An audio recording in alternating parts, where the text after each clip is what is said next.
Vamos lá então, turma, vamos começando. Estamos com 12 participantes. Boa noite para quem ainda não dei boa noite. Vamos para a nossa penúltima aula de direito previdenciário, regime próprio de previdência.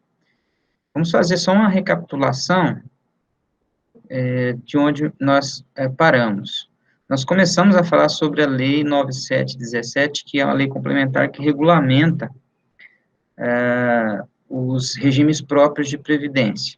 Então, é uma lei de âmbito nacional que todos os regimes próprios devem seguir, né? E aí começamos a falar um pouquinho sobre essa lei. Essa lei, muita coisa que a gente está vendo aqui, né, já é fundamento para o que nós vamos ver lá nos benefícios e nas regras da Lei Complementar 191, a nossa lei aqui que regulamenta o nosso regime, tá? Falamos ao longo do curso sobre os princípios da Seguridade Social, né, os pilares da Seguridade Social, saúde, assistência social e previdência.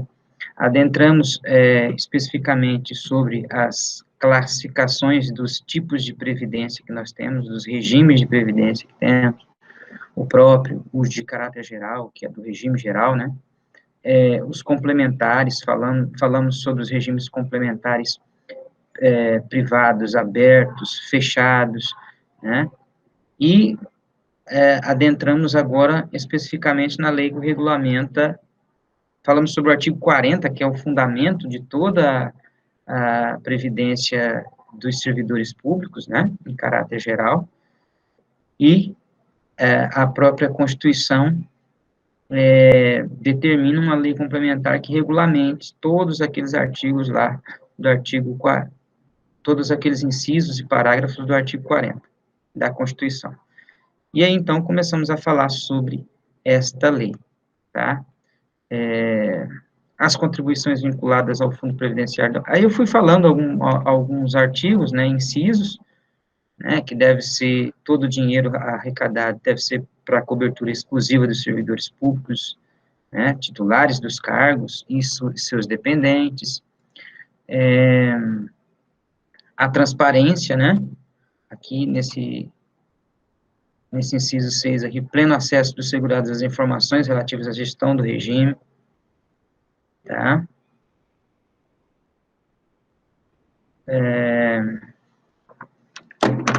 Só um pouquinho.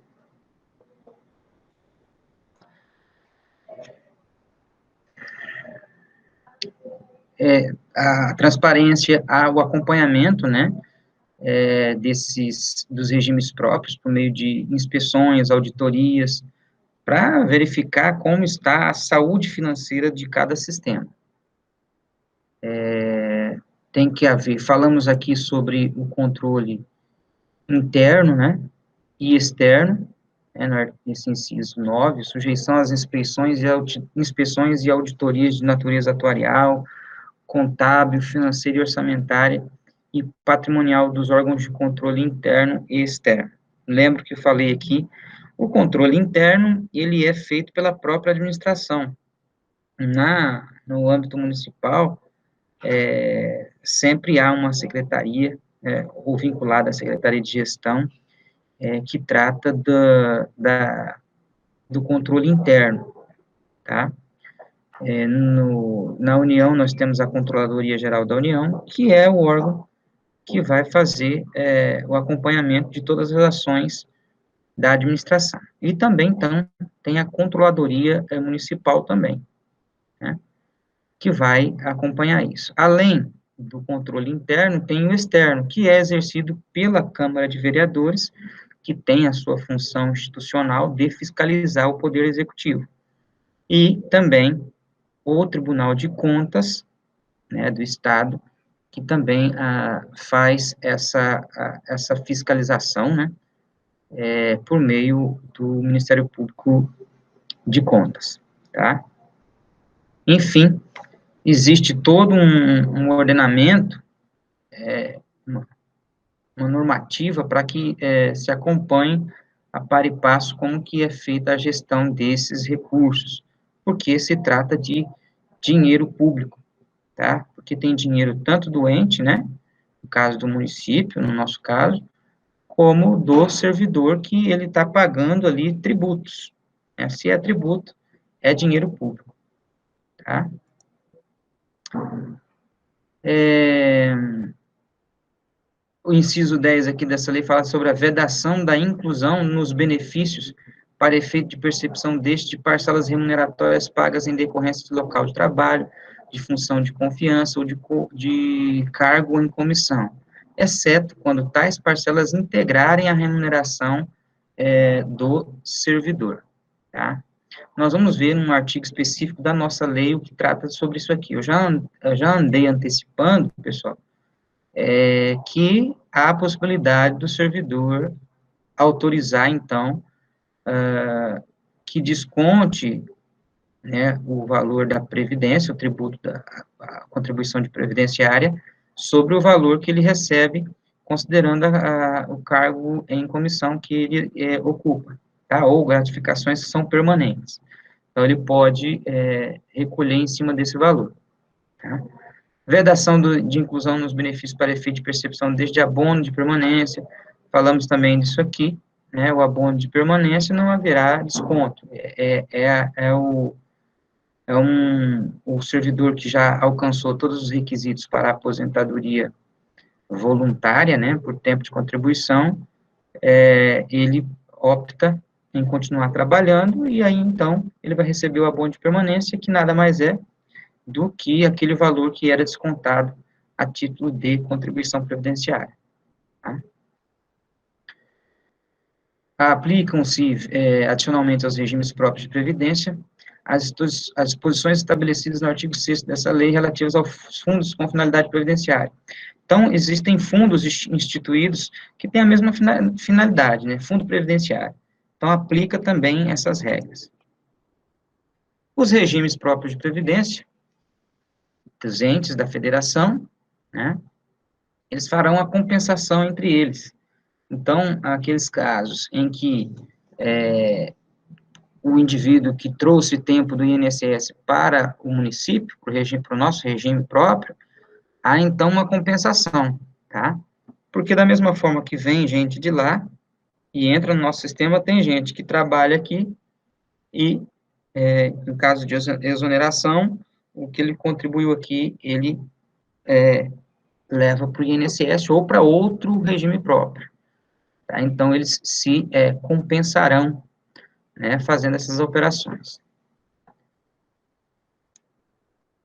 O servidor público titular de cargo efetivo da União, dos entes, né, e o militar, filiado ao regime próprio de previdência, quando cedido a órgão ou entidade de outro ente, isso aqui a gente já antecipou também, se ele está sendo cedido a um órgão ou entidade de outro ente da federação, ou seja, do município, está indo para o Estado ou para a União, para o governo federal, com ou sem ônus para o cessionário, permanecerá vinculado ao regime. Então, ele não sai do nosso regime, ele fica, né, e contribui para esse regime, tá? Porque ele é cedido em um outro momento, ele pode retornar, e aí a vida dele segue normalmente, para fins previdenciários, continua sem alteração.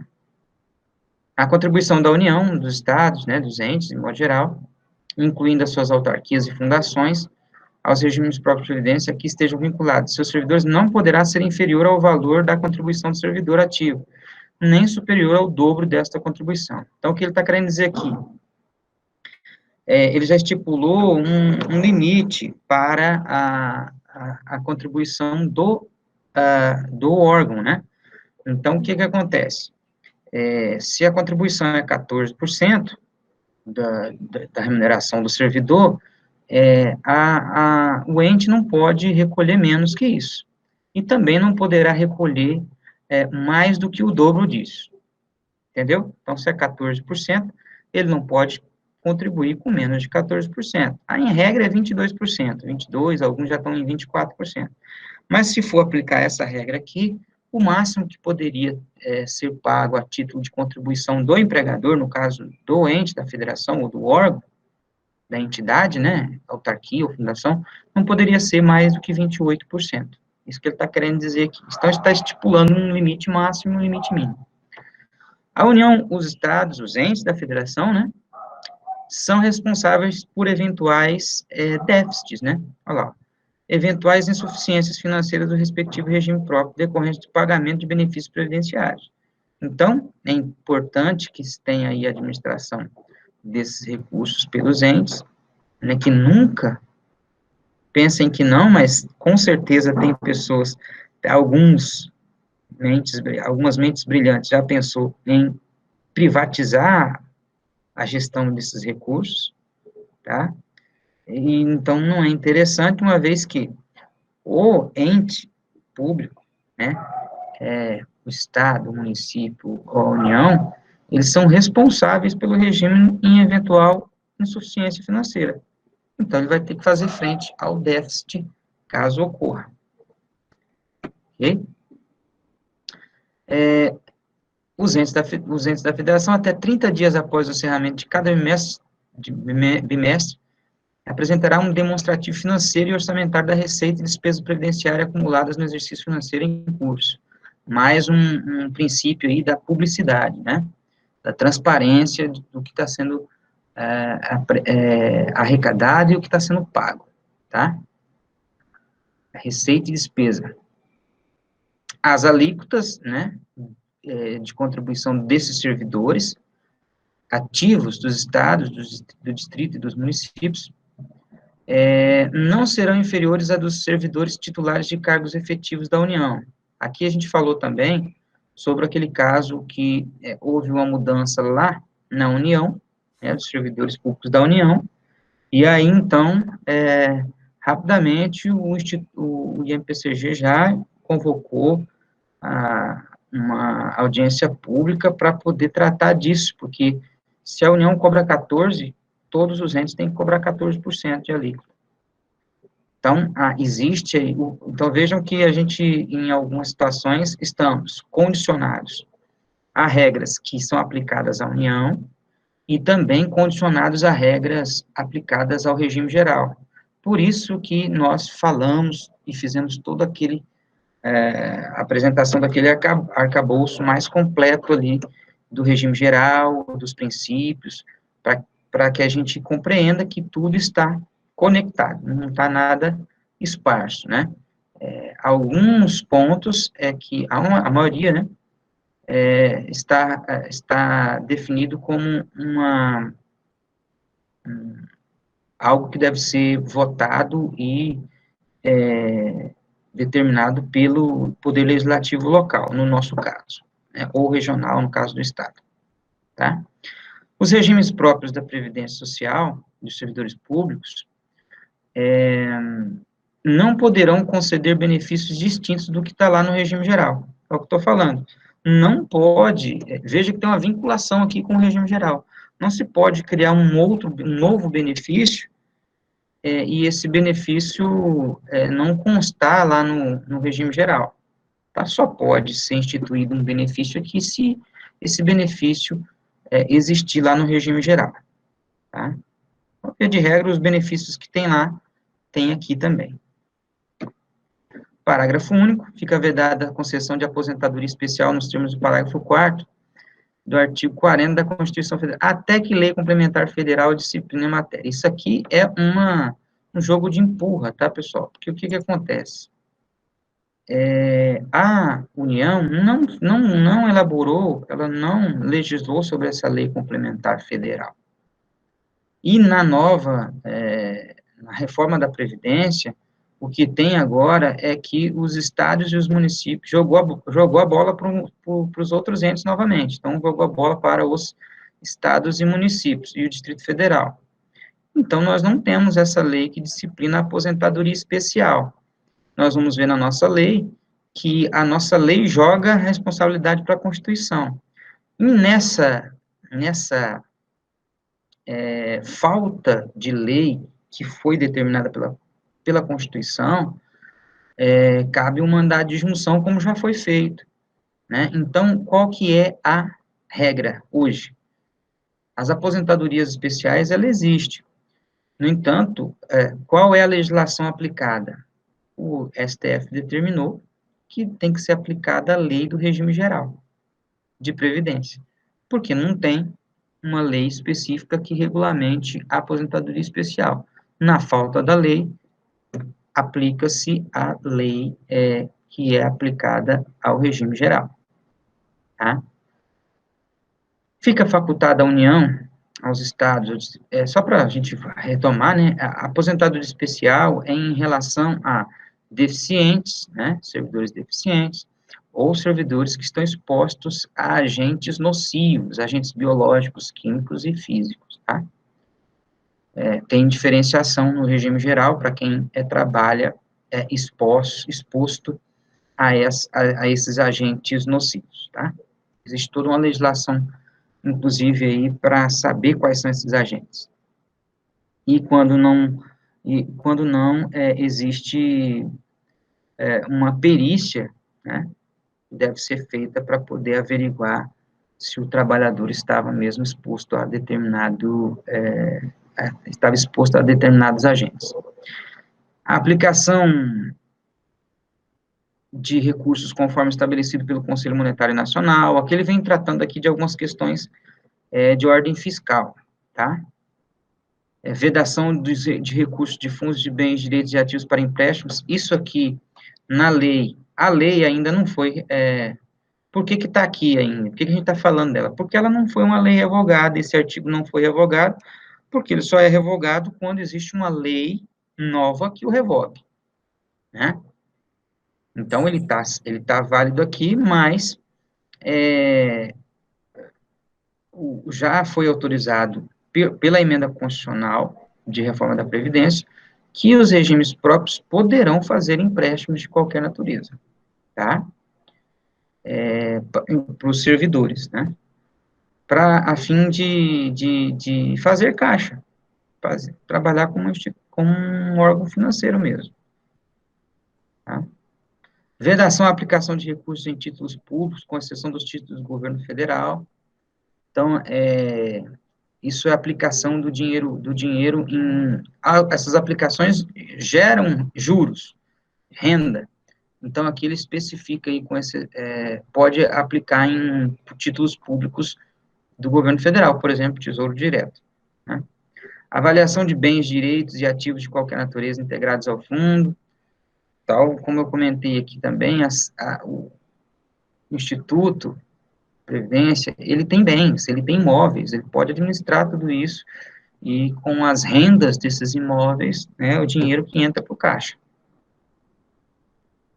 Estabelecimento de limites para a taxa de administração, conforme parâmetros gerais, constituição e extinção de fundo mediante lei. Então, ele vem aqui trazendo alguns aspectos jurídicos também, de como vai funcionar o regime próprio, tá? No estabelecimento das condições e dos limites para a aplicação dos recursos dos regimes próprios de previdência, na forma do inciso 4 do caput deste artigo, o Conselho Monetário Nacional deverá considerar, entre outros requisitos, a natureza pública das unidades gestoras desses regimes. O Conselho Monetário Nacional vai acompanhar também a administração, né, desses regimes próprios. Necessidade de exigência em relação às instituições públicas ou privadas que administram, direto ou indiretamente, por meio de fundos de investimento, os recursos desses regimes. Enfim, ele vem trazendo aqui aspectos mais fiscais aqui e de controle. Tá? Aí vem aqui uma coisa importante que entra dentro do direito administrativo, mas que é importante a gente saber. Ó, o descumprimento do disposto nessa lei pelos estados, Distrito Federal e municípios e pelos respectivos fundos implicará a partir de 1º de junho de 99. Suspensão de transferências voluntárias de recursos pela União, impedimento para celebrar acordos, contratos, convênios ou ajustes, bem como receber empréstimos, financiamentos, avais e subvenções em geral de órgãos ou entidades de administração direta e indireta da União. Esse é um problema, por isso que os gestores, né, no caso, o prefeito e a sua equipe, tem que se preocupar com a questão da gestão do INPCG, porque se tiver algum problema ali, o município fica com pendência e não consegue celebrar acordos, convênios, e isso pode travar investimentos, inclusive, que poderiam vir para o município, né? Então, por isso que tem que ter todo esse cuidado, né? Além de a administração poder ser responsabilizada administrativamente e penalmente também, tá? Suspensão de empréstimos e financiamentos por instituições financeiras. Olha só, não poder fazer empréstimo lá, o BNDES, faz empréstimo, né? É um problema para a gestão, que quer fazer investimentos no município, precisa trabalhar com vultosos recursos, então, depende desses financiamentos e desses convênios. Os responsáveis pelos poderes, órgãos ou entidades do ente estatal, os dirigentes da unidade gestora de respectivo regime próprio de previdência e os membros de seus conselhos e comitês respondem diretamente por infração ao disposto nesta lei, sujeitando-se no que couber ao regime disciplinar estabelecido na Lei Complementar 109 de 2001 e seu regulamento conforme diretrizes gerais. Então, os conselheiros, os gestores respondem administrativamente por eventual problema no regime próprio, né? Serão apuradas essas infrações, né, mediante processo administrativo, que tem por base o auto e a representação ou denúncia positiva dos fatos irregulares, e aí entra todos os requisitos de um processo administrativo aqui, né. São também responsáveis quaisquer profissionais que prestem serviços técnicos ao ente estatal, e respectivo regime próprio de previdência, diretamente ou por intermédio de pessoa jurídica contratada. Então, se tem alguém que está prestando um serviço para o INPCJ, que auxilia nesse aspecto de balanço, enfim, e se houver alguma ação dolosa por parte desse profissional, mesmo que ele não esteja vinculado ao regime de previdência, é um particular qualquer, uma pessoa jurídica, inclusive, ela é responsabilizada. Os dirigentes do ente federativo instituidor do regime próprio de previdência, da unidade gestora do regime, e os demais responsáveis pelas ações de investimento e aplicação dos recursos previdenciários, inclusive os consultores, os distribuidores, a instituição financeira administradora da carteira, o fundo de investimento que tenha recebido os recursos, seus diretores e administradores, serão solidariamente responsáveis. Isso aqui é uma mudança nova, ó. Isso é de 2019, para vocês terem uma ideia, tá? Trazendo uma consequência jurídica mais gravosa, mais severa para os gestores. Mas por que isso? Porque muito mesmo, muita fraude aconteceu no Brasil afora, em fundos de previdência, em regimes de previdência, tá, pessoal? Isso aqui até passou no Fantástico uma vez, mostrando como que se dava essa questão aqui. Alguns fundos, com a anuência do prefeito, daqueles cidades menores, né, acabavam fazendo investimentos, empréstimos, enfim, que o gestor simulava um negócio, já fazia um negócio sabendo que teria prejuízo, né, e aí ele teria uma vantagem indevida por fora. Isso aí foi motivo de reportagem fantástico, sabe, aquelas reportagens com câmera escondida e tudo mais, deu uma bafafá lá em Brasília. Enfim, então a lei, ela vem para justamente tentar inibir isso, né, a fraude nos regimes de previdência e fundos de previdência, tá? É uma legislação nova. No artigo 8º lá, os dirigentes da unidade gestora do regime próprio de previdência social deverão atender aos seguintes requisitos, ó. Aí vem aqui os requisitos para quem será os dirigentes nesses regimes, né? Não pode ter condenação criminal, ou incidir em alguma das demais situações de inelegibilidade previstas no inciso 1 do caput, lá da Lei Complementar 64, de 90, possuir certificação e habilitação comprovadas, né, nos termos definidos em parâmetros gerais, possuir comprovada experiência no exercício de atividades nas áreas financeira, administrativa, contábil, ter formação superior, né, os requisitos a que se referem os incisos 1 e 2 do caput desse artigo aplicam-se aos membros dos conselhos deliberativos e fiscal do comitê de investimentos. Então, olha só, então tem lá um município relativamente pequeno, e aí o prefeito é o seu Zé. E aí ele, pouca instrução, né? Ele vai lá e nomeia como presidente do instituto um parente dele, que já não pode por lei, né? Inclusive por súmula vinculante do Supremo. Mas isso acontece, pessoal. Se não acontecesse, não teria uma lei para poder delimitar isso, né? Então, assim, não é qualquer um que vai estar à frente disso. A lei determina que a pessoa tem que ter requisitos mínimos aqui, né?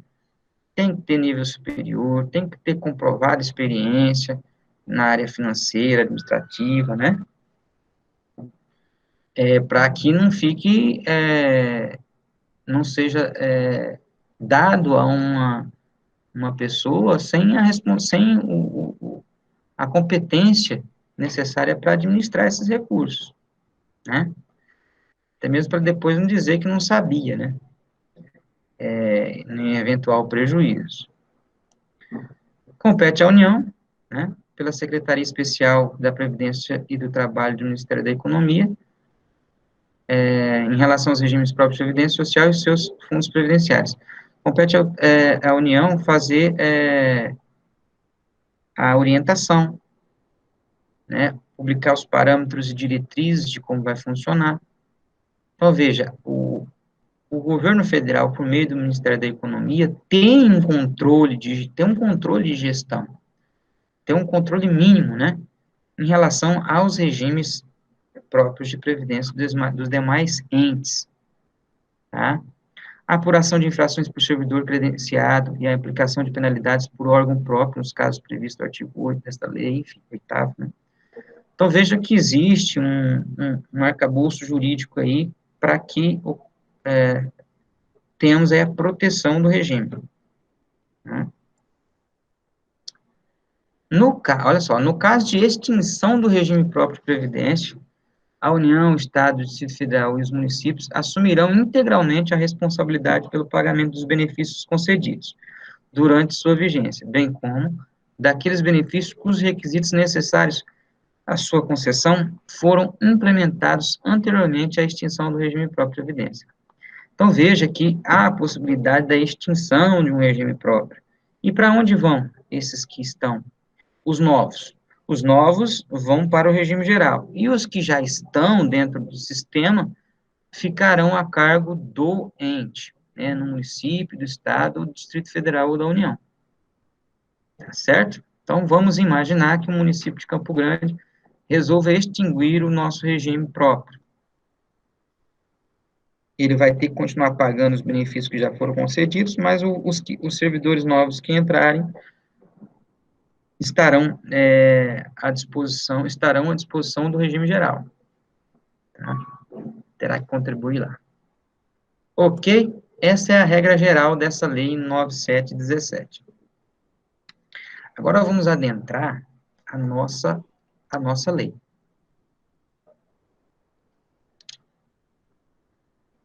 A nossa lei, nós não há necessidade de ver todos os artigos, né? Por quê? Porque as informações de caráter geral nós já sabemos.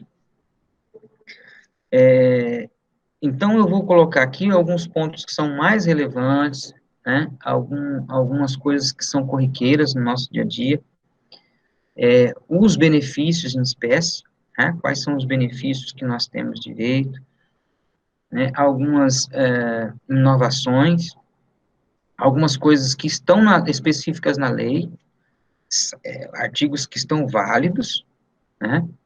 No entanto, não são aplicados. Por quê? Porque são inconstitucionais e já existe uma jurisprudência que trata de modo diverso, tá? Embora esteja na lei, não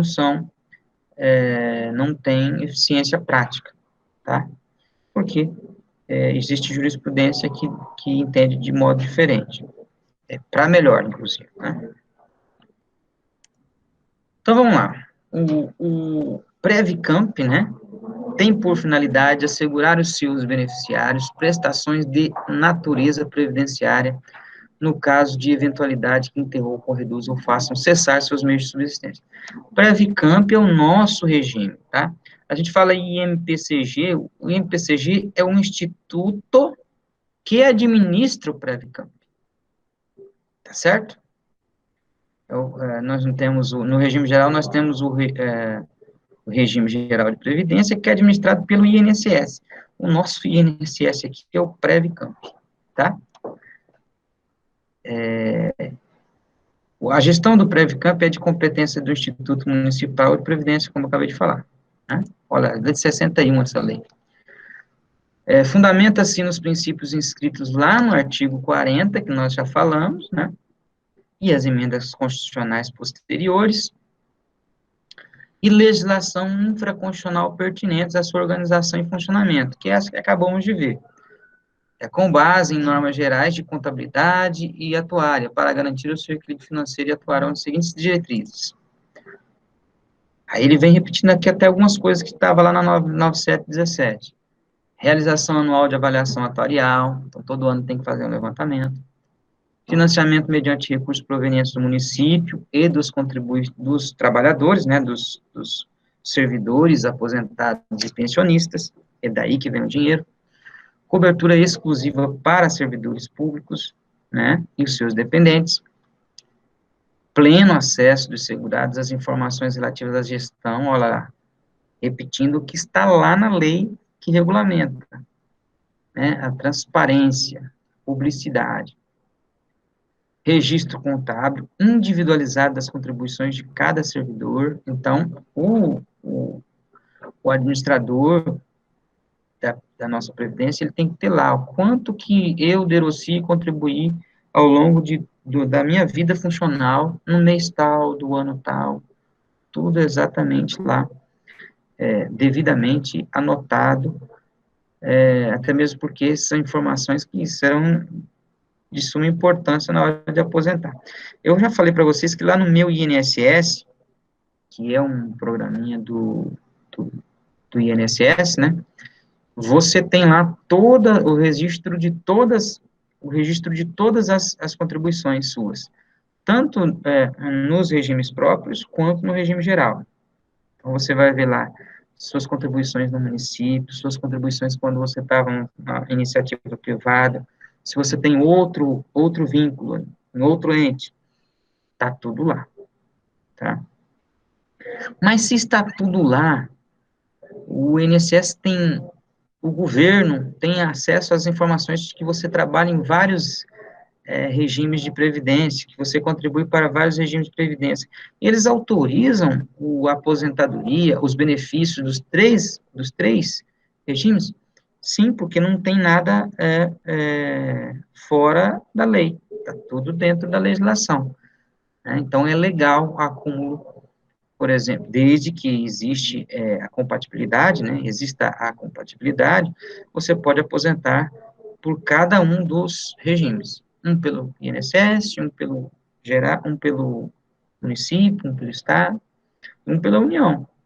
Né? Lembra da historinha lá da viúva negra, da viúva da senhora, gente boa, que foi enterrando os maridos e pegando as pensões, tá? Identificação e consolidação em demonstrativo financeiro, orçamentário da receita e despesa previdenciária, né, periodicamente apresentar esses números, sujeição às inspeções e auditorias de natureza atuarial, né, dos órgãos de controle interno e externo, e dos beneficiários. Quem são os beneficiários? Nós que contribuímos e os nossos dependentes, que a inscrição no Previcamp do servidor é automática. Nós já falamos sobre isso. O que é facultativo é a inscrição no FUNSERV, mas no Previcamp é automático. Tomou posse, no próximo mês você já tem lá o desconto da sua contribuição previdenciária. E os nossos dependentes?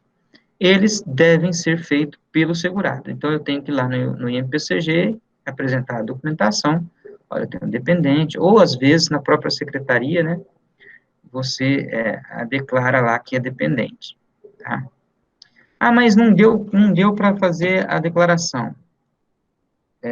O próprio dependente, né, que por lei ele é o seu, ele é o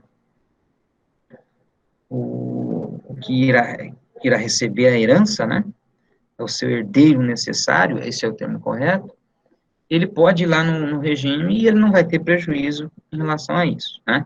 Mas é importante que você faça logo a inscrição, até para fins de, de declaração de imposto de renda e tudo mais, né?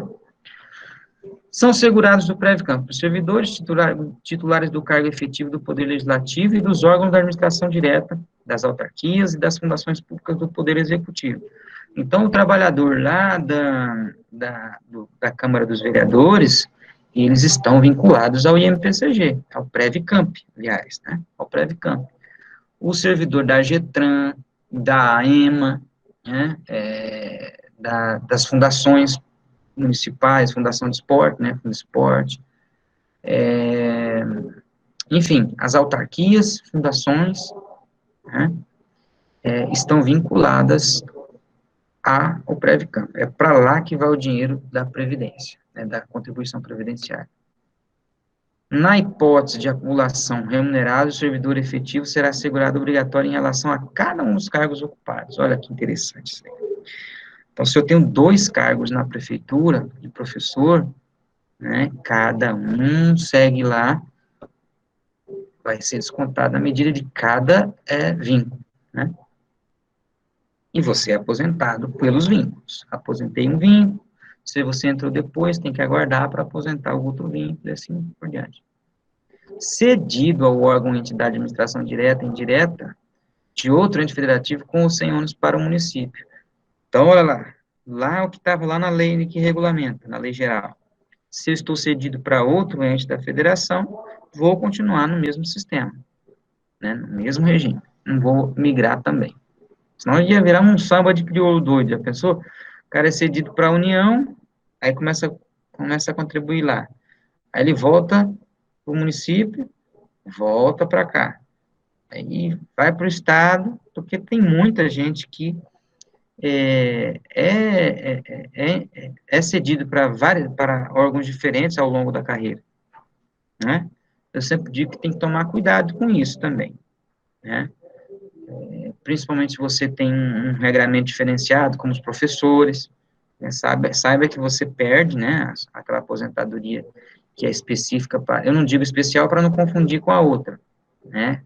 Mas aquela aposentadoria de professor específica, o indivíduo que é professor e o servidor que é professor e é cedido para outros órgãos, ele perde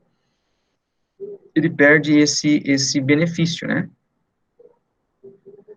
Então, é importante sempre estar acompanhando isso, né? Antes, no passado, isso era muito mais complicado, né? Documentações, livro-ponto, enfim, não existia uma transparência tão grande, tantas exigências legais na administração e gestão da vida funcional do servidor. Então, eu observo muita gente com dificuldade de aposentadoria por conta disso, ficou pulando demais, né, e aí acaba gerando uma dificuldade na hora de aposentar. Obviamente que essas situações, ela vem sendo minimizadas, né, vem melhorando o acompanhamento disso. Mas há um cuidado muito grande com isso, porque, no nosso caso aqui não, mas no geral, no regime geral, há muitos problemas de fraude, né. Então, tem toda uma...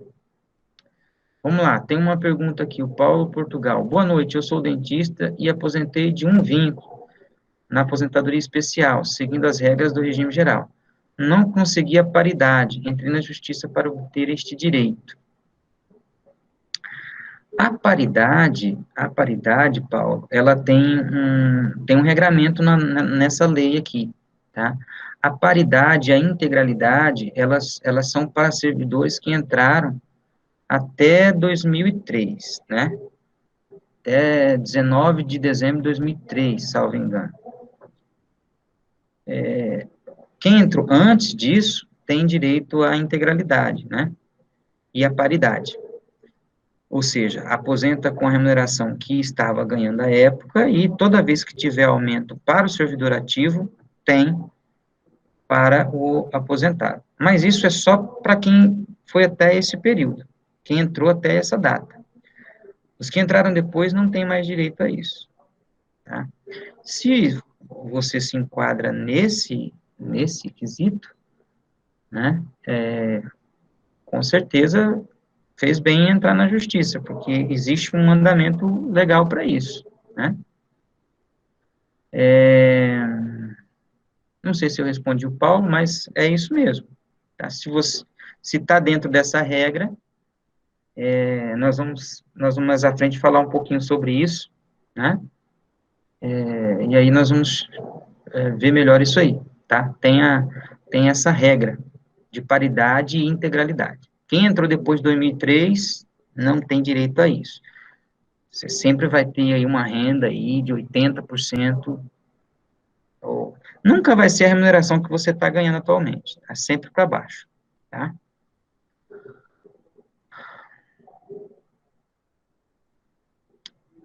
Então, 95, eu acredito que sim, tem direito a essa paridade e integralidade. Nós vamos chegar nesse artigo, Paulo, aí nós até retomamos isso, tá? É claro, gente, que existe a lei, e o, a lei existe justamente isso para poder servir como baliza, porque, às vezes, num procedimento administrativo que concede a aposentadoria do servidor, tem erros, e aí tem que buscar o judiciário. Se o tentou, de modo administrativo, resolver o problema e não foi possível, é judiciário mesmo, não tem? A administração erra, e erra bastante, viu? Erra muito, muito. Então, tem muitas ações com esse objetivo de consertar aí um erro administrativo que deu ao servidor um benefício ao qual ele deu um benefício pior para ele, porque existe um princípio que a administração tem que dar o melhor benefício, o benefício mais vantajoso para o servidor, ou para o segurado, né? A palavra mais ampla, segurado de todos os regimes. Então, tem que se dar ao servidor ou ao segurado, né, vamos colocar o segurado, o benefício mais vantajoso, né, que ele faz jus. Se, por quê? Porque existem várias regras, tem regras de transição, tem várias regras que afetam o valor do salário de benefício, né? Então, essas regras, elas podem ficar confusas aí no meio do caminho, no processo administrativo, e a administração te dá um benefício um benefício menos vantajoso, né? Então, a orientação se você observa que não teve o benefício vantajoso, você se enquadra em requisitos que a própria lei estabelece, e mesmo assim um, um, a, o órgão te dá um benefício menos vantajoso, tem que entrar na justiça. Se não for possível resolver administrativamente. Você tem um prazo para entrar, né, 10 anos, para poder entrar e rever o benefício, tá? Revisão de benefício. Ok? Mas nós vamos avançar um pouquinho mais lá na frente sobre isso. Afastado ou licenciado sem remuneração. Ó, permanece filiado ao Previcamp. Quem for afastado ou licenciado sem remuneração, ele está afiliado, mas ele vai ter que fazer o quê, ó? Pagar. Nós vamos ver isso mais à frente, tá? Ele fica ali afastado sem a remuneração, né, ou licenciado, mas ele tem que pagar, tá? Ah, mas eu estou licenciado para exercer um cargo eletivo. Você está licenciado, mas o dinheiro que você ganha lá como remuneração vai ser descontado e vai ser encaminhado para o regime próprio, tá? E se você fica afastado por interesse particular, você tem que contribuir. Num ato de cessão do segurado com ônus para o cessionário, no caso, para a origem, para o destino, né, bem como para o exercício de mandato eletivo, será prevista a responsabilidade desses pelo desconto e repasse das contribuições previdenciárias ao Previcampo, conforme base de cálculo informada pelo cedente, tá? Então, o sistema vai tentar se comunicar lá com quem está, para onde, por órgão que o servidor está sendo cedido, tá? O segurado de que tratam esses dois deste artigo é obrigado a recolher sua contribuição previdenciária, podendo optar pelo recolhimento durante o período do afastamento ou após retornar ao exercício do cargo. Então, vamos lá. Esse aqui é o exemplo do servidor que está afastado por interesse particular. Ele tem que contribuir para o sistema se ele quiser contar esse tempo para a aposentadoria. É claro que, conforme o Estatuto do Servidor, existe um tempo limite que você pode ficar afastado por interesse particular, né? É 3 anos, podendo ser prorrogado por mais 3, mas você ainda assim fica à disposição da administração que pode te convocar. Então, olha só, e para você pedir esse afastamento, você já tem que ser servidor estável, né? Estou antecipando algumas coisas do curso do Estatuto do Servidor. Então, se você trabalhou aí 10 anos no município, agora você fala assim, eu quero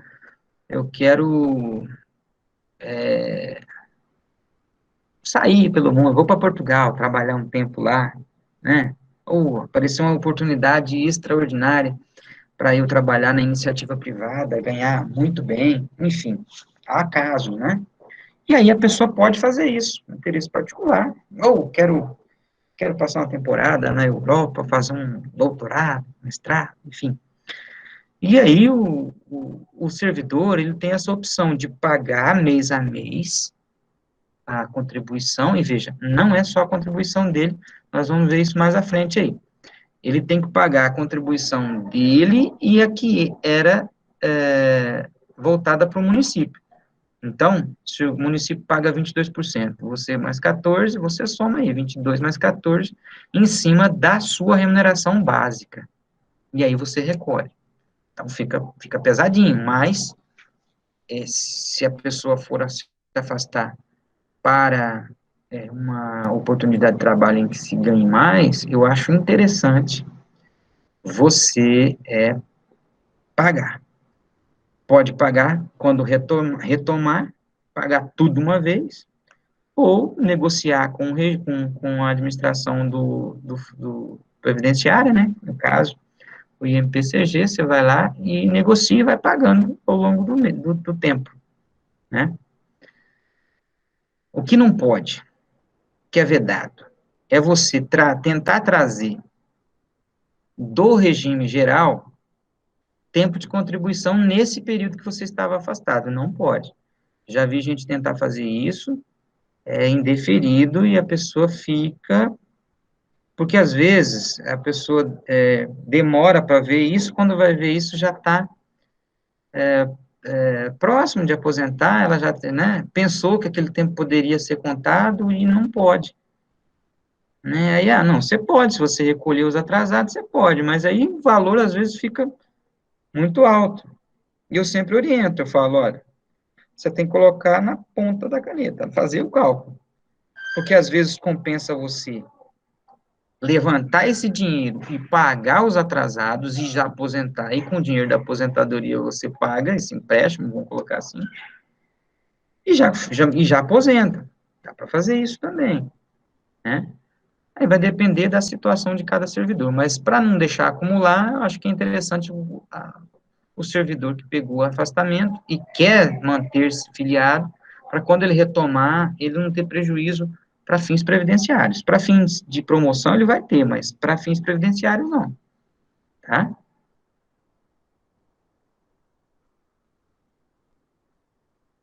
Isso, olha lá, o Paulo está colocando aí um link do INPCG, ó, que mostra todas, o INPCG tem um controle disso também, ó, e no meu INSS também tem, tá?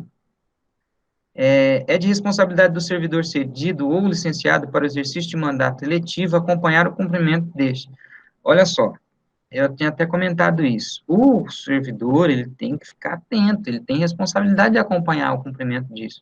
Porque os regimes conversam, mas você tem que estar acompanhando para ver se de fato está acontecendo o desconto. Por quê? Porque na hora que você assustar e quiser se aposentar, aí tem problema. Aí entra toda uma questão burocrática, administrativa, fazer levantamento, buscar essa documentação. Então, é sempre importante estar acompanhando essas questões previdenciárias a par e passo, preocupando-se com o seu futuro. Né? Por quê? Quando chegar na data de aposentadoria, a, as questões burocráticas, elas têm que estar facilitadas, né? Devem estar facilitadas. Não, mas eu quero fazer eu quero averbar um tempo que eu trabalhei lá no comecinho da minha carreira, no município tal, lá no norte, né? Enfim, ó, você vai ter que ir atrás dessa certidão de contribuição. E uma certidão de contribuição, eu pedi uma para o Estado de São Paulo em 2018, ela ficou pronta agora em 2020. Então demora. Então, por isso que é importante que vocês sempre tenham esse cuidado de estar acompanhando a par e passo a sua vida previdenciária e fazer planejamentos previdenciários, tá? Durante o período de afastamento, ou licença sem remuneração, olha só, são assegurados os benefícios de aposentadoria por invalidez ou compulsória, pensão e auxílio-reclusão, na ocorrência de fato gerador para gozo desses benefícios. E caso o segurado não tenha efetuado os recolhimentos das contribuições previdenciárias devidas, será descontado do valor do benefício concedido à contribuição previdenciária. Olha só que interessante. Fui dar os meus bordejos lá na Europa. E aconteceu algo comigo lá, eu estou vinculado ainda, eu não estou pagando a contribuição, né, dentro desse prazo de afastamento. E aí eu sofri um acidente lá, no qual a minha capacidade laborativa ficou inviável, eu não tenho mais condições de trabalhar. Eu estou assegurado pelo nosso regime, eu posso me aposentar por invalidez. Mas peraí, você não estava contribuindo? Sim, não estava contribuindo. Mas eu vou me aposentar e aquilo que eu deixei de pagar será descontado do benefício. Veja que interessante. Então, é uma forma de segurança, né, de seguridade social importante. Então, o servidor ficou numa situação de invalidez, não está contribuindo, está afastado é, por, por, por interesse particular. Nesse período, ele ficou doente, acometido de uma doença grave, ele vai pegar a aposentadoria, ele vai pegar ó, a pensão, né, a reclusão, auxílio reclusão, tá? Desde que ocorram os fatos geradores, né? Aposentadoria por invalidez, incapacidade laborativa. Compulsória, né? Se chegou na idade, vai aposentar. Pensão e auxílio, pensão, se eu morrer, a minha família pega a pensão. E aí vai ter os descontos dos meses que eu não paguei. Auxílio reclusão, o auxílio reclusão a gente vai ver que não é todo mundo que tem direito a esse benefício, tá? Existe um limite de renda para que o servidor tenha direito ao auxílio reclusão. Na ocorrência do fato gerador, para o gozo desse tal. Enfim, essa é a ideia de proteção do servidor, né? Mesmo que ele esteja afastado e não contribuindo, vai ter os descontos posteriormente. A contribuição do segurado afastado ou licenciado sem remuneração não é computada para cumprimento dos requisitos de tempo de carreira, tempo de efetivo exercício no serviço público e tempo no cargo efetivo para concessão de aposentadoria. Olha só a importância desse artigo, desse parágrafo, tá, pessoal? Vamos lá. Esse tempo que o servidor ficou licenciado sem remuneração não pode ser computada para tempo de carreira, tá? Se você contribuir, você vai ter lá para tempo de contribuição. Mas o que que acontece? O indivíduo quer dar uma despertão, né? O que que ele faz? pede o afastamento, sem remuneração, por interesse particular. Ele já trabalhou na iniciativa privada há um bom tempo, né? Trabalhou lá 20 anos na iniciativa privada. Aí ele trabalhou 5 anos aqui no serviço público, e aí ele pega uma licença. Aí ele falou, não, vou pegar, esses últimos anos eu vou pegar uns 3, 4, até 5 anos de licença, depois eu só entro com um pedido de aposentadoria. Não vai ter como, por quê? Porque ele tem que ter no mínimo 10 anos de serviço público e 5 anos no cargo efetivo para ele poder se aposentar. Então, isso aqui é uma limitação para poder evitar alguns que são os espertões, né? Trabalhou 20 anos na iniciativa privada, entrou no serviço público, ele tem que trabalhar pelo menos 10 anos no serviço público. Pode até ser de outro ente, mas 10 anos de serviço público e, no mínimo, 5 anos no cargo que ele, efetivo, que ele foi aprovado em concurso. Tá? Então, isso já limita aí alguns aventureiros que vêm e quer se aproveitar do regime, porque essa que é... Então, tem gente que planeja, não, tem gente que planeja, tem gente que não planeja, tem gente que planeja mal, e tem gente que planeja bom, até demais, até com interesse de provocar fraude, né? É vedada a averbação de contribuição eventualmente vertida a outro regime de previdência durante o período de afastamento. Olha aqui, ó. Ah, quero trazer o tempo que eu trabalhei lá no INS, lá no regime seletista e contribuir para o INSS. Não pode. É o que eu acabei de falar. E outra coisa também, se você pega, isso aqui já está lá no Estatuto do Servidor. Se você pega uma licença, aliás, para interesse particular, você não pode trabalhar no órgão público, tá? Se você pegou uma licença de um, se é servidor público, você pegou a licença de uma entidade pública para ir para outra, passei num concurso, vou pegar uma licença para interesse particular, depois eu volto, né? Vou fazer meus bordejos por lá, depois eu volto. Não dá para fazer. Você não pode trabalhar em outro serviço público. Agora, iniciativa privada? Pode. Mas e o que eu arrecadei lá? Fica lá.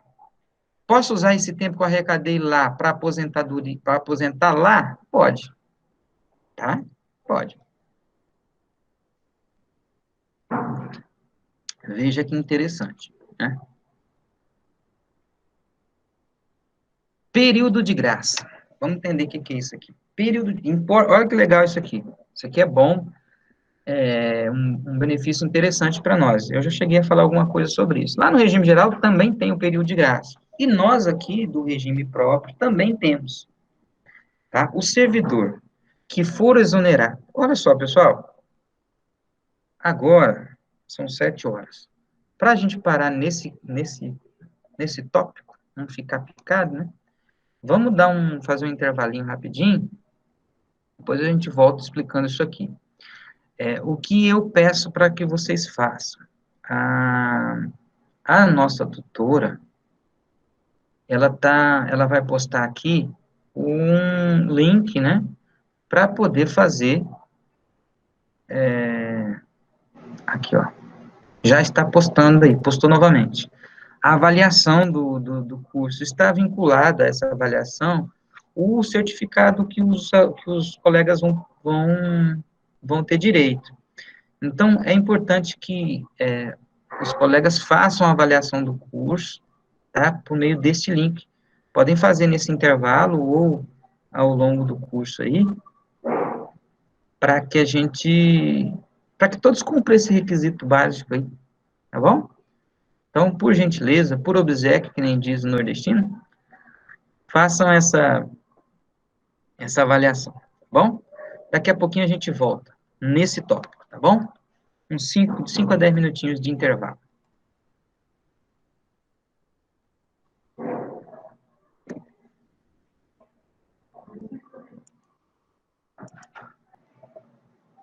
Ok, vamos retomar? Vamos retomar. Vamos lá, então. período de graça, nós paramos, né? Retomando, pessoal,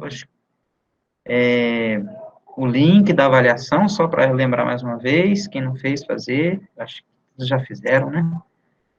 Estão bastante aplicados. Deixa eu tirar essa máscara. Então, vamos lá. Período de graça.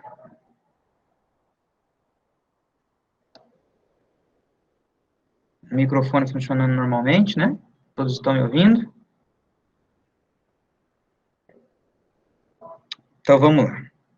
Período de graça, então, é um período em que o servidor mesmo não contribuindo, ele estará coberto por eventuais, vamos dizer assim, questões que acontecer na vida dele. Então, ele terá um período de graça, onde ele não estará contribuindo, mas estará assegurado, caso eventualmente venha a ocorrer a morte, né, ou invalidez. Então, olha lá. O servidor que for exonerado ou demitido manterá a qualidade de segurado independentemente de contribuições durante. Isso aqui, ó, direito administrativo, estatuto do servidor. Exonerado é diferente de demitido, tá? Às vezes falta técnica na hora de colocar isso, mas exonerado é aquele que, a pedido, pediu para sair, né? Enfim, foi aprovado em outro concurso, né? Vai ser exonerado, sem culpa, né? Aqui, demitido, não. Demitido é uma punição, ele tá sendo colocado para fora. Então, tem diferença, né? Mas, mesmo assim, ele tem 12 meses, se contar com no mínimo 60 contribuições, que daria 5 anos, ininterruptas, né? Então, tem 5 anos de contribuição ao Previcamp.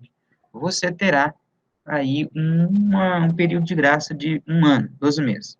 Se tiver 120 contribuições, né, ininterruptas, o segurado terá 24 meses de período de graça. Tá? Durante esse prazo, são assegurados os benefícios de aposentadoria por invalidez, pensão e auxílio reclusão. Né?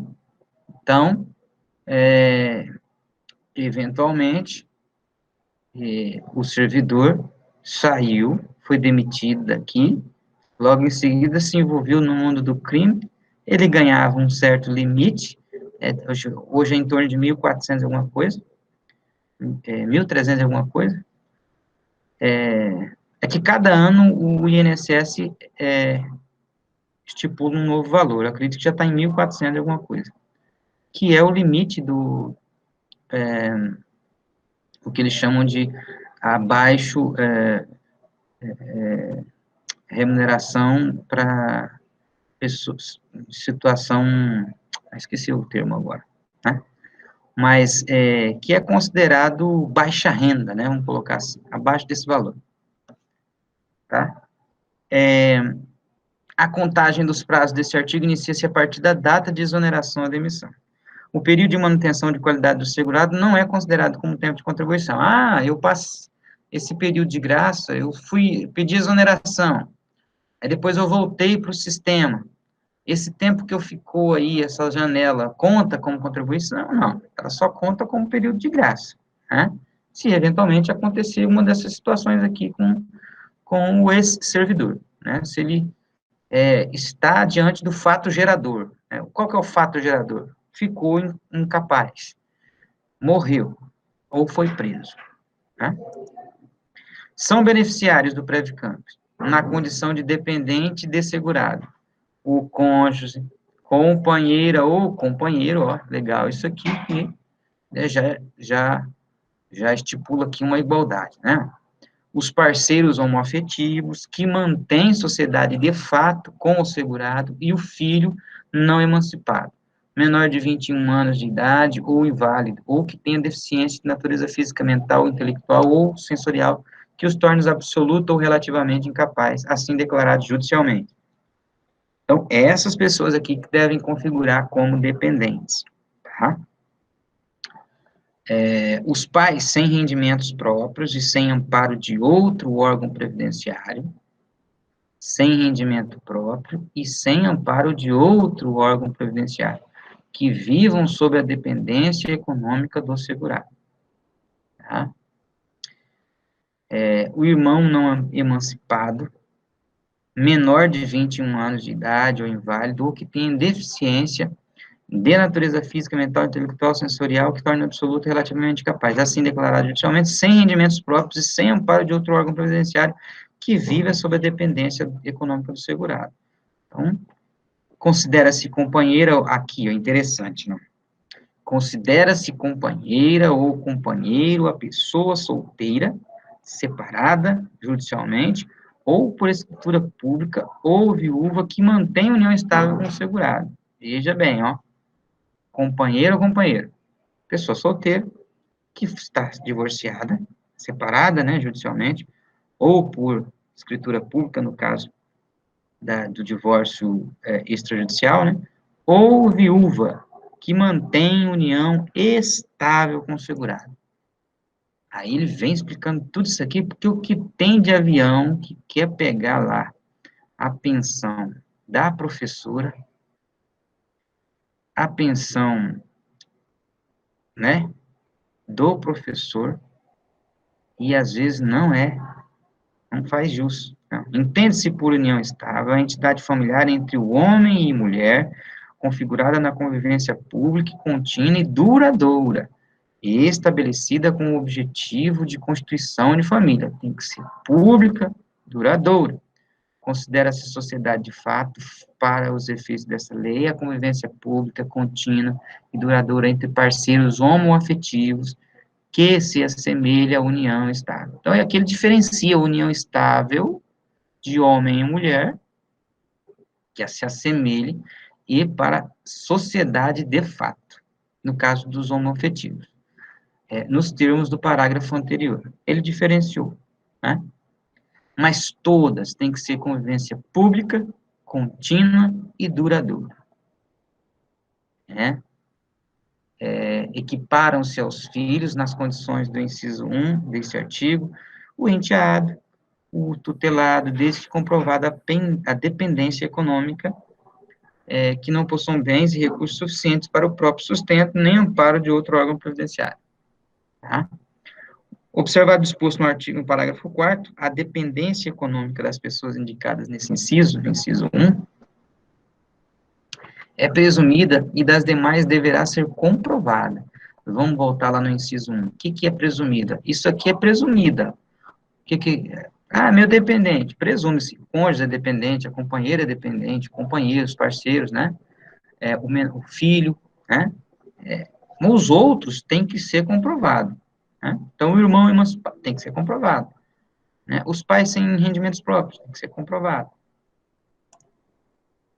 É vedada a inscrição concomitante de cônjuge, companheira e ou de outro parceiro. O que acontece, né? Você não pode ir lá, não, eu quero que todo mundo, eu vou colocar a minha esposa e a minha amante, e a companheira, né? Eu acho difícil um cara conseguir fazer isso hoje, né? Mas vai que tem, né? Mas, professor, o senhor está falando bobagem. Na seara civil aí, eu já vi casos interessantíssimos, tá, pessoal? De pessoas que, quando o indivíduo morreu, né, apareceu um monte de mulher, pelo menos duas, né, querendo fazer parte da partilha dos bens do decújo, né? E aí, mas quem que você é? Eu sou a outra. Mas você é a outra, a lei não garante direito para outra. Não, mas peraí.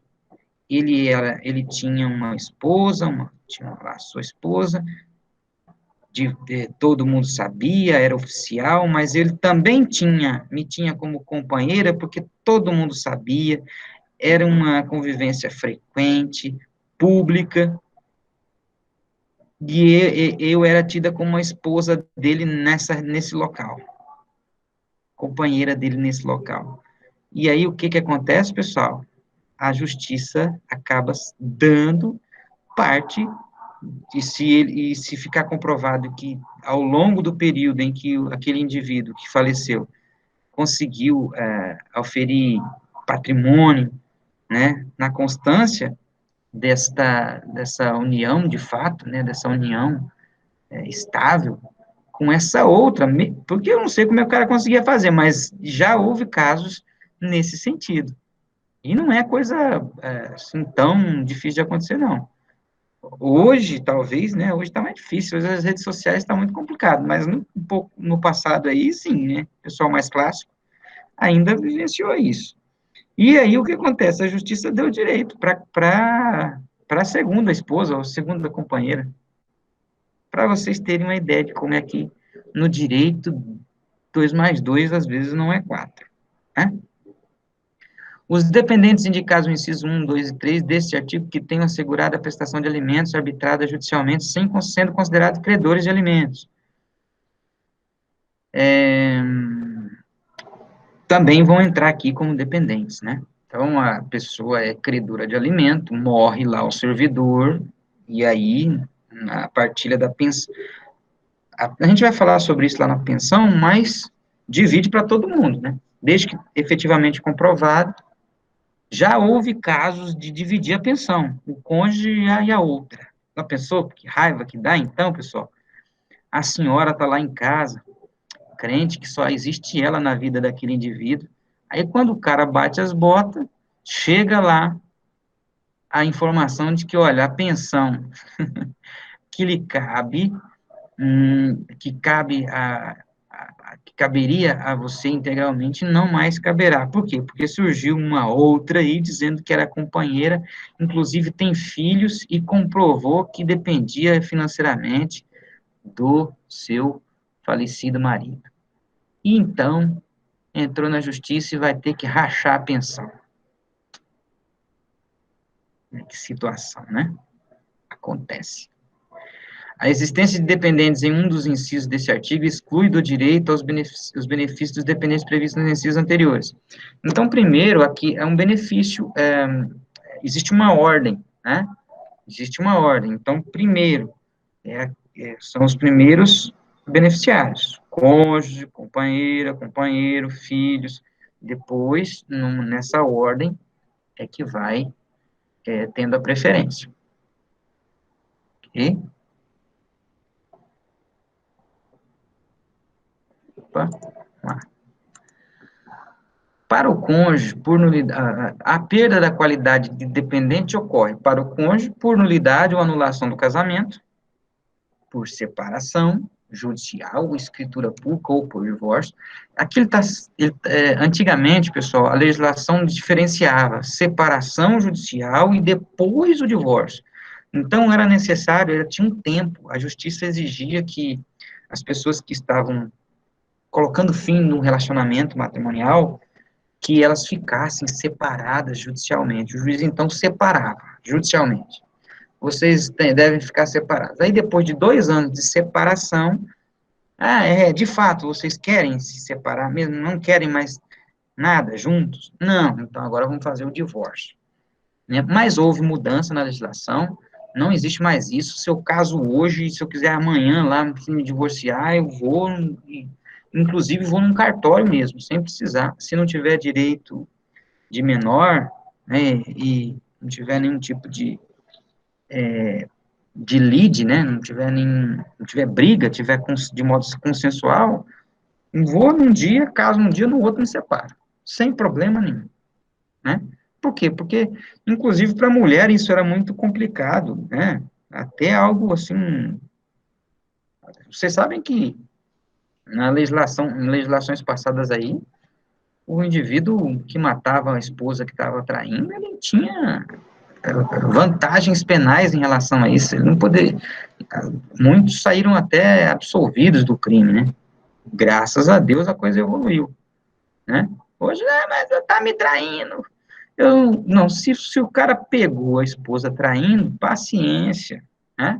Vai se separar, vai pedir o divórcio, não vai ter punição para ela nenhuma, né? Se tava acontecendo isso é porque não tava bom o negócio, né? Então, não tem essa mais, tá?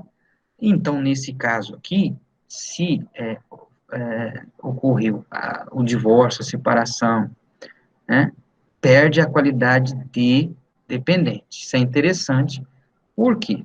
Para que depois não venha reivindicar eventual pensão, uma vez que já estava separado.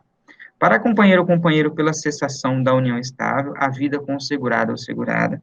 Para os parceiros homoafetivos, pela dissolução da sociedade de fato estabelecida com o segurado ou segurada. Né? Para os filhos, irmãos, enteados e tutelados por casamento, por emancipação. Então, olha lá, casou, perdeu. Emancipou, perdeu a qualidade de dependente, né?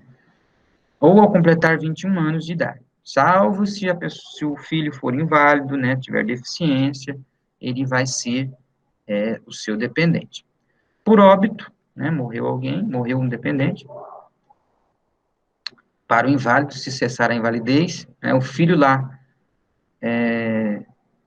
tinha, ele tinha sofrido um acidente grave, e aí ficou até os 30 anos inválido. Daí foi se recuperando, tornou-se uma pessoa apta para o trabalho. Perdeu a qualidade de dependente, tá? Quando cessar a dependência econômica, agora a situação complicada, ó. O garoto completou 21 anos de idade, perdeu a qualidade de dependente. Né? Perdeu a qualidade de dependente. E aí, os pais vêm a falecer, o pai servidor vem a falecer logo que ele perde a qualidade de dependente. E em seguida ele torna-se uma pessoa inválida para o trabalho. Ele não vai ter direito. Então, veja, tem situações assim que parecem até injustas, né? Mas, como a lei ela é objetiva, existem casos que, por conta de um espaço de tempo mínimo, as pessoas não têm direito. Para o portador de deficiência de natureza física, mental ou sensorial, que os torna absoluto ou relativamente capaz pelo levantamento da interdição, né? Os dependentes indicados no inciso 1, 2 e 3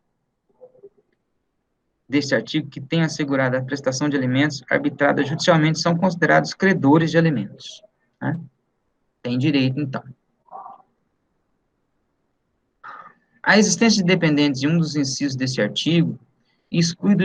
Opa, deixa eu estou voltando. Vamos lá. Até aqui. Das inscrições e dos benefícios, dos beneficiários. Né? Como que eu me inscrevo no regime próprio? Ela é automática, assim que eu tomo posse. Sou investido no cargo. E vai incumbir ao segurado a inscrição de seus dependentes, que poderão promovê-la se ele falecer sem tê-la efetivado. Então, no final das contas, ele não vai ser prejudicado por isso, né?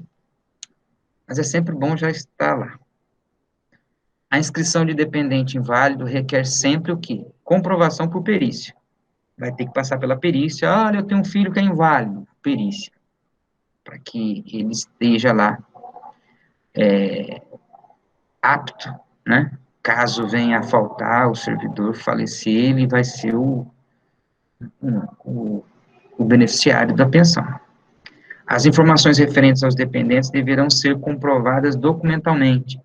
A qualidade dependente, ainda que inscrito, será verificada na data de ocorrência do fato gerador do benefício. Então, faleceu o servidor. Mas já tem aqui escrito que ele é deficiente, mas aí vai ter que fazer uma nova perícia para poder averiguar, de fato, se ele ainda está naquela condição, né? A perda da condição de segurado implica o automático cancelamento da inscrição de seus dependentes. Tá? Não fui exonerado. Passou os 24 meses, né, que é o período máximo de período de graça. Meus dependentes também perdem. Fontes de custeio. Da onde que vem o dinheiro que vai bancar tudo isso? Quais são as fontes? A contribuição minha, a sua contribuição, A do Poder Legislativo, das autarquias e fundações, da administração direta, que são as secretarias, né? Do Poder Executivo. Contribuições previdenciárias dos segurados ativos, então, quem está trabalhando vai pagar, quem está aposentado ou é pensionista também vai pagar. Dinheiro que chega lá ao cofre da Previdência Municipal, doações, subvenções, legados, né, que for doado para o MPCG, entra ali. Decorrência de aplicações financeiras e receitas patrimoniais. A receita patrimonial é aquele dinheiro do aluguel, né, que o INPCG pode ter imóveis alugados, né. Decorrente de aplicações financeiras, eu comprei títulos públicos do Tesouro Nacional. E aí vai me pagar um juro. Então, esse dinheiro entra para o cofre. Valores recebidos a título de compensação, que vem de outros regimes, né? Que vem do INSS, que vem do regime próprio do Estado, né? Olha só, as contribuições previdenciárias previstas nos incisos 1, 2, 3 do artigo 13 incidem sobre a totalidade da remuneração de contribuição e que se referem de acordo com os seguintes índices percentuais. 11% do servidor ativo, 11% do aposentado, 11%, não esquece 11%. Agora veio uma lei em julho de 2019 e que alterou isso, tá? Então, veja só, agora paga-se 14% do servidor ativo, 14% do aposentado pensionista, conforme estabelecido no artigo 23 dessa lei complementar. Tá lá. Tá?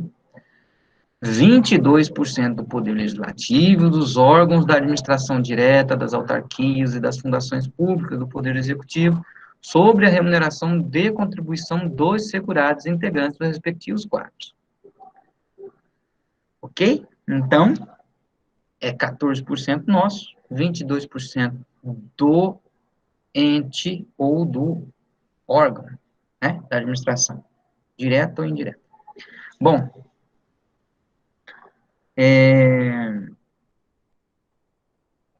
14% acrescido do índice estabelecido no inciso 4 aqui, ó, 14% acrescido do índice estabelecido no inciso anterior do segurado afastado, sem remuneração, sobre a remuneração de contribuição que teria direito se estivesse em exercício. Aí vem o parágrafo. O índice estabelecido no inciso 3 do artigo poderá ser majorado por lei. Então, isso aqui, os 22% do município e dos órgãos, né, da administração, vamos colocar assim, pode ser alterado por lei.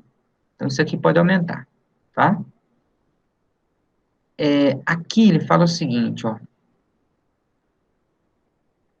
14% do indivíduo acrescido de 22%, caso ele esteja afastado sem remuneração. Então, aquele caso em que eu fui para a Europa, dar os meus bordejos lá, trabalhar numa multinacional lá, ó, legal, né? Eu fui trabalhar na Ambev lá, ganhar um salário de 50 mil reais. Eu tenho que pagar o seguinte, ó, 22% mais 14% do que eu teria direito caso estivesse em exercício, tá? Então, eu tenho que pagar 36% do valor que eu receberia de remuneração. Se eu ganho 10 mil reais, eu teria que pagar 3.600 reais para o cofre do Previcamp. Se eu quiser me aposentar bonitinho, nos termos como se eu estivesse trabalhando. É salgado? É, mas eu acredito que se a pessoa pegou essa licença, ela pegou essa licença porque considera que é vantajoso, né? E continue pagando. Ok? Esta lei complementar data de sua publicação, produzindo efeitos a partir do mês de competência seguinte, exceto para o estabelecido no inciso 1, que é o valor descontado de 14%. Aqui a gente chama de anterioridade nonagesimal. Isso é um princípio do direito tributário em que o contribuinte não pode ser pego de surpresa. Então, eles deram 90 dias para que a gente se preparasse para que ocorresse o desconto de 14%, 14% que anteriormente era de 11%, tá?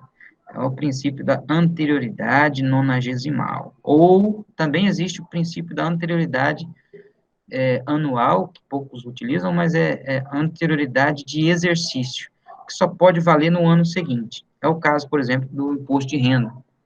No dia 30 de dezembro, o cara vai lá e faz uma lei aumentando o tributo, o imposto de renda. No dia 1º já está valendo, no dia 2 de janeiro já está valendo, porque ele respeita a anterioridade de exercício, apenas. Esse princípio ele foi criado, pessoal, para poder evitar isso mesmo. Alguns espertinhos lá no Congresso não, lá nas câmaras, na Câmara Federal e no Senado, às vezes o cara ia lá na calada da noite e propunha uma alteração tributária em que o imposto ou tributo deveria ser aplicado já no ano seguinte. Então, o cara ia lá no final de dezembro e já estaria valendo para janeiro. E aí, então, houve essa preocupação. Peraí, mas não é assim também. Tem tributo que não dá para ser assim. Tem tributo que não dá para ser assim. Tem tributo que tem que respeitar um mínimo de anterioridade para poder entrar, para poder ser descontado, para ser pago. No caso do imposto de renda, né, eles entenderam que basta respeitar a anterioridade de ano, né, o ano efetivo, né. Enfim, então nós tivemos esses 90 dias para poder se acostumar com a ideia, mas hoje já é 14%. O recolhimento mensal das contribuições será efetuado à unidade gestora do Previcamp, até o 20º dia, olha só, o recolhimento até o 20º dia de cada mês subsequente. Então, o mês de competência de janeiro vai ser recolhido até 20 de fevereiro, de fevereiro até 20 de março. Quem é que vai fazer o desconto? A própria administração, ela tem que pagar o que descontou nosso e o que ela vai pagar, né? Então, ela tem que juntar todo esse dinheirinho e depositar lá no caixa. O atraso no recolhimento vai implicar em correção do valor, tá? Isso acontece de fato? Não sei. Acredito que às vezes não ocorre. Já é lógico que houve períodos aí que foi muito nebuloso nessa questão da administração do Previcamp, né? Inclusive gerou até ações judiciais graves aí, que estão respondendo até hoje. Beleza? Da contribuição do segurado, afastado sem remuneração. Aquele caso, ó, ele deve ser de responsabilidade do próprio interessado e deverá ser feito diretamente à unidade gestora. Então, eu vou lá na unidade gestora, no Previcamp, pego lá o meu boletim, minha guia de recolhimento e vou pagando, tá? Estou afastado, vou pagando. Também há a possibilidade, né, ó, a base de contribuição do servidor afastado corresponderá à remuneração permanente do respectivo cargo efetivo, tá? De acordo com o que o cargo dele tem de remuneração. Caso o segurado de que trata o CAPES não recolher a sua contribuição durante esse período, ele tem que fazer isso depois que retornar, tá? Pelo valor do débito devidamente corrigido em até 60 parcelas sucessivas mediante consignação na folha de pagamento. Olha só que bacana. Você pode fazer essa opção. Eu não tenho dinheiro para pagar. Mas olha só, fica pesado também, né? Fica pesado. Você pode parcelar isso aqui, ó, em até 60 vezes. Fiquei fora, afastado, não contribuí, retornei. Fiquei 3 anos longe, voltei. Eu tenho que contribuir com esses 3 anos. Eu posso chegar lá e falar, vamos parcelar? Vamos parcelar, todo mês vai descontar. Durante 5 anos eu vou pagar a contribuição desses 3 anos que eu fiquei fora. Agora, se você ficou 5 anos fora, você vai ter mais 5 anos para pagar, e aí fica pesado. Fica pesado. Descontado em folha. Não serão concedidos os benefícios de aposentadoria voluntária por idade e aposentadoria voluntária por tempo de contribuição enquanto perdurar o parcelamento previsto no parágrafo anterior. Ah, tá. Veja que o cara ó, não vai ser concedida a aposentadoria voluntária por idade e por tempo de contribuição. Tá? Mas naquele caso de aposentadoria por invalidez e pensão, sim, e vai descontar o que não foi pago. Entendeu? Só não posso aposentar disso aqui, enquanto eu estiver devendo, enquanto eu estiver parcelado lá. Não será contado como tempo de contribuição para fins de concessão de benefício previdenciário ou inclusão em certidão de tempo de contribuição e averbação em outro regime de previdência o período correspondente ao parcelamento enquanto este perdurar. Tá, ok? O valor a ser recolhido, integral ou em parcela, será atualizado pelos mesmos índices e critérios utilizados lá no regime geral.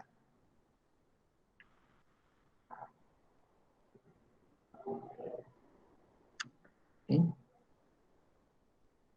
Das disposições gerais sobre o custeio.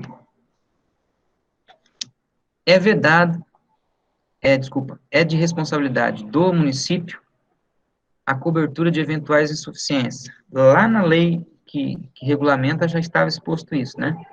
O plano de custeio será revisto todo ano, né? Considerando aí o equilíbrio atuarial, né, e financeiro do sistema. O índice estabelecido no inciso 3 do artigo 14 poderá ser majorado por lei.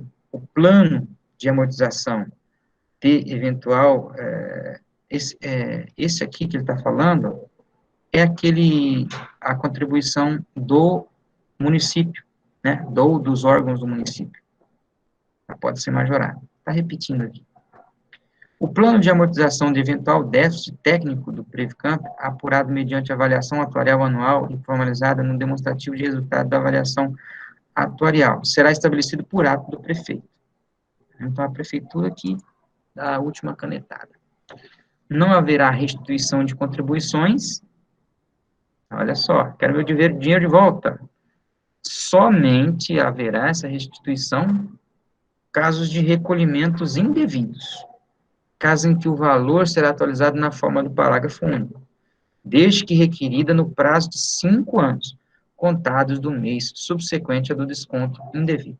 Então, existe um prazo de prescrição, vamos dizer assim, de 5 anos, né, para que a pessoa possa rever ali eventual pagamento indevido. Tá? Da remuneração de contribuição. O que é isso? Quanto que eu vou ganhar de aposentadoria? E quanto que eu vou contribuir, né? A remuneração de contribuição para fim desta lei complementar é o valor constituído pelo vencimento do cargo efetivo, acrescido dos adicionais, desculpa, esse aqui é o valor que você, a base que você contribui, né? Acrescido dos adicionais de vantagens permanentes de caráter individual ou inerente ao cargo, função ou outras vantagens conforme estabelecido em lei. Exclui-se de tudo isso vantagens decorrentes do local de trabalho, a gratificação percebidas pelo exercício de cargo em comissão ou de função de confiança. Esse aqui, pessoal, vantagens financeiras pagas em decorrente do local de trabalho. Trabalho na escola, na área rural, onde eu ganho lá um adicional de 50%. Isso que ele está falando. Gratificações percebidas pelo exercício de cargo em comissão ou de função de confiança. O abono de permanência, o salário família. Outras parcelas remuneratórias de caráter indenizatório e acessório, conforme definido em lei. Então, por exemplo, diárias. Não. Outras parcelas temporárias de remuneração, por exemplo, o adicional que, no caso, eu ganho, no caso de estar dando uma instrução na escola de governo, tá? Não vai fazer parte. Mas há as exceções, tá? Que a gente já vai ver. Para o segurado em regime de acumulação remunerada de cargos, considerar-se-á para fim de contribuição cada um, né, dos cargos. São considerados remuneração de contribuição a gratificação natalina.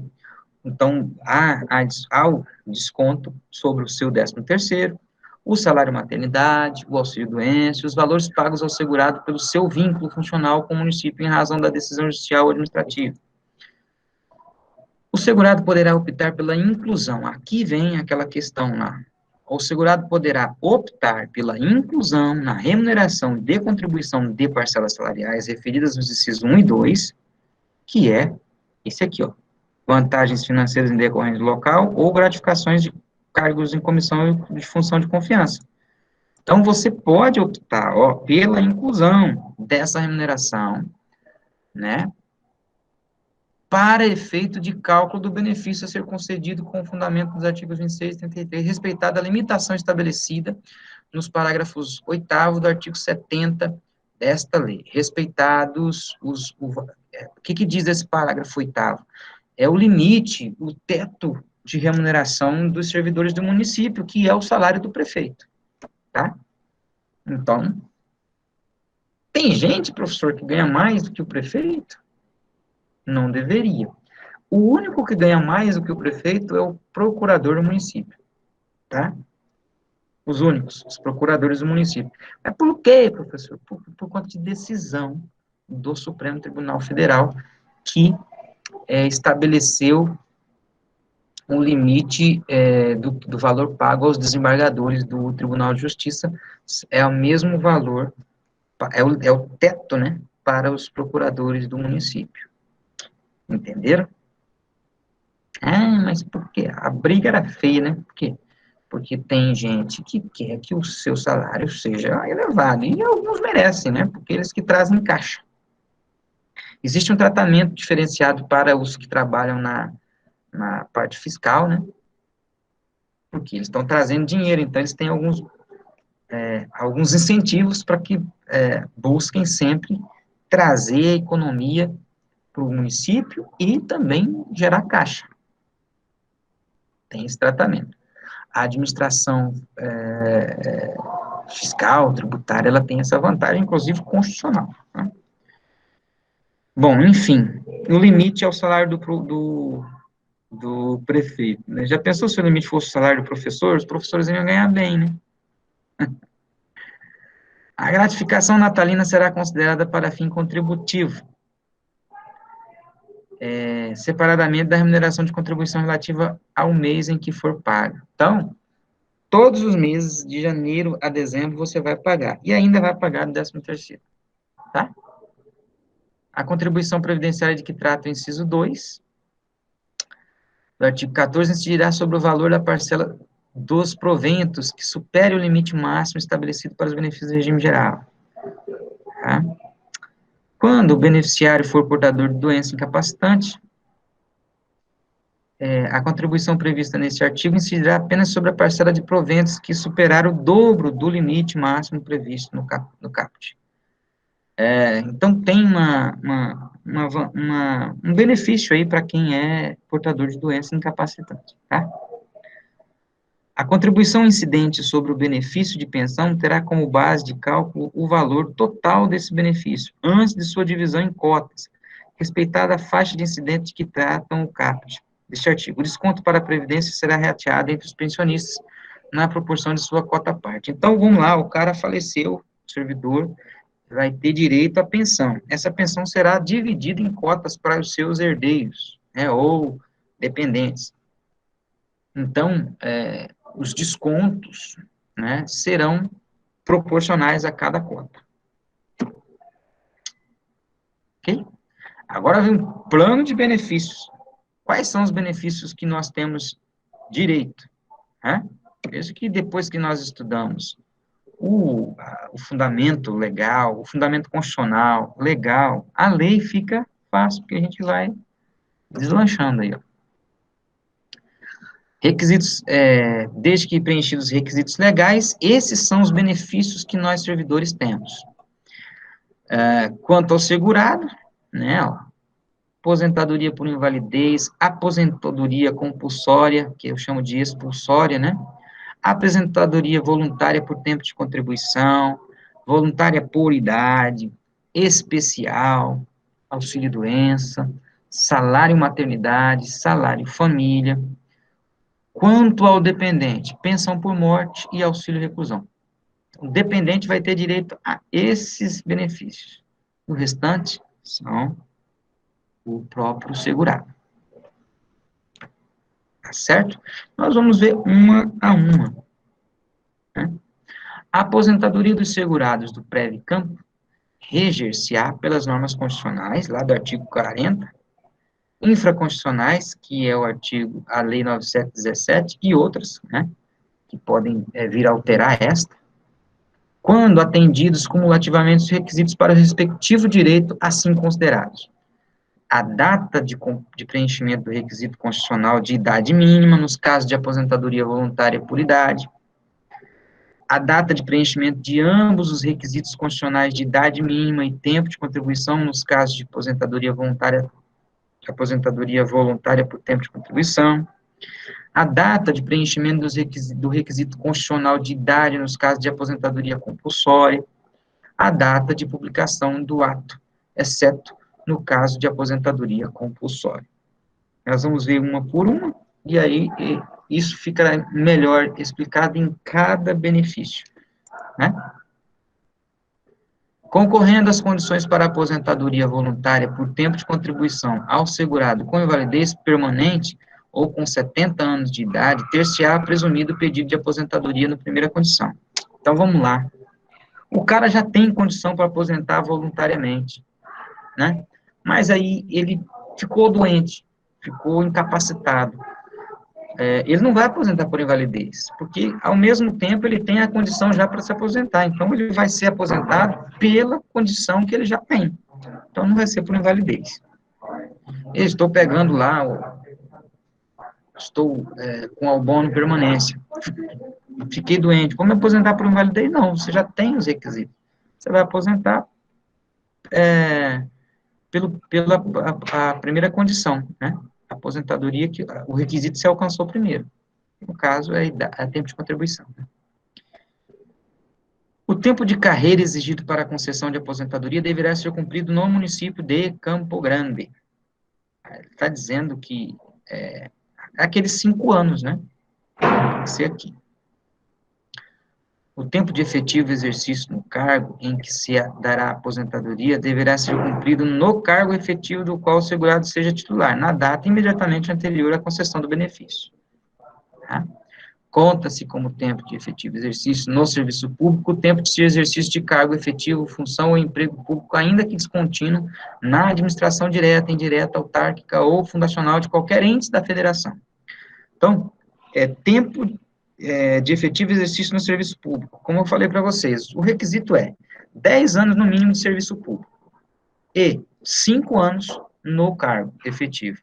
Então, eu posso ter 10 anos, mas 5 eu tenho lá no Estado, o restante na iniciativa privada e os últimos 5 no município. Ok, porque eu cumpri o requisito. No caso da aposentadoria com 30 anos. Se for 35, vamos fazer, reajusta a conta aí, o fato é que eu tenho que ter 10 anos de contribuição.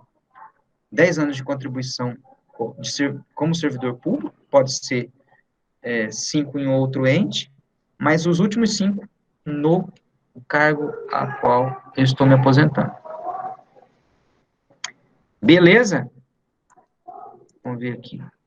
Vou caminhar rápido para a gente parar aqui já na aposentadoria, né? Na fixação da data de ingresso do serviço, vamos parar aqui, porque são detalhes que a gente precisa ter cuidado para falar, né? Então, vamos parar aqui. Um pouquinho antes da aposentadoria por invalidez, nós já vamos entrar nos benefícios em espécie. Tá bom, pessoal? Nós vamos ter o nosso último encontro na quarta-feira.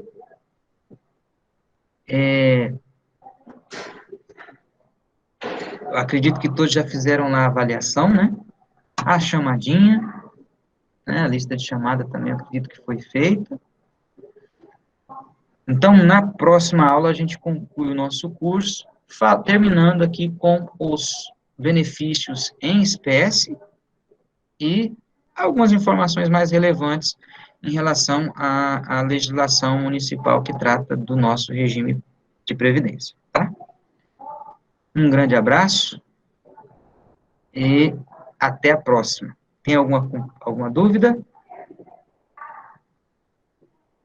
Tá bom, então. Qualquer dúvida, na aula seguinte nós conversaremos, tá bom? Um grande abraço, até a próxima e se cuide. Tchau, tchau. Até mais.